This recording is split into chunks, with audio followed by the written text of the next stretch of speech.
পাথর খণ্ডের ওপর মনকে মন গাভীর দুধ ঢালছেন নারী পুরুষ। দুরারোগ্য ব্যাধি কিংবা মনের আশা পূরণ হয় বলেই নাকি এত দুধ ঢেলে দিচ্ছেন তারা।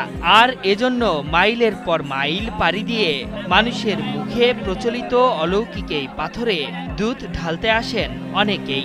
বেটা বেটির অসুখ, ওই জন্য নিয়ত করে আল্লাহর নিয়তে দুধ ঢেলে দিলেন। আমরা শুনছি নাকি এখানে মানত করলে মনে আশা পূর্ণ হয়, সেই জন্য আসছি। আর বিশাল এক বট গাছের নিচে পড়ে আছে এই পাথর খণ্ডটি। ঠিক কবে থেকে এই পাথর খণ্ড এখানে স্থান পেয়েছে তার কোনো হদিস নেই, কিন্তু এই বস্তুকে ঘিরে প্রচলিত আছে নানা কিংবদন্তি।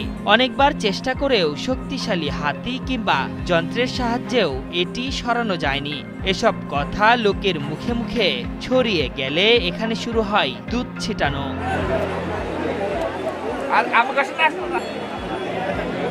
এই পাথরের ওপর দুধ ঢাললেই পূরণ হয় মনের আশা। তাই তো রংপুরের প্রত্যন্ত এক গ্রাম থেকে প্যারালাইজড স্বামীকে সুস্থ করতে এখানে দুধ ঢালতে এসেছেন এই নারী।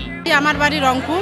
নিয়ত করলাম যে আমার স্বামীটা যেন সুস্থ হয়, সে প্যারালাইসিস, আর আমার সংসারটা যেন সুখের হয়। বৈশাখের শেষ প্রহরে বগুড়া থেকে ১৩ কিলোমিটার উত্তরে ঐতিহাসিক মহাস্থানে বসে সাধু সন্ন্যাসীদের মেলা। সারা বছর বিচ্ছিন্নভাবে এই পাথরে দুধ ঢাললেও বিশেষ দিনগুলোতে লোক সমাগম হয় চোখে পড়ার মতো। পাথরে দুধ ঢালাকে কেন্দ্র করে এর আশেপাশে গড়ে উঠেছে নানা ব্যবসা প্রতিষ্ঠান। তবে এখানে শুধু দুধই নয়, কেউ কেউ আগরবাতি, কলা ও খুচরা টাকা দিয়ে যান।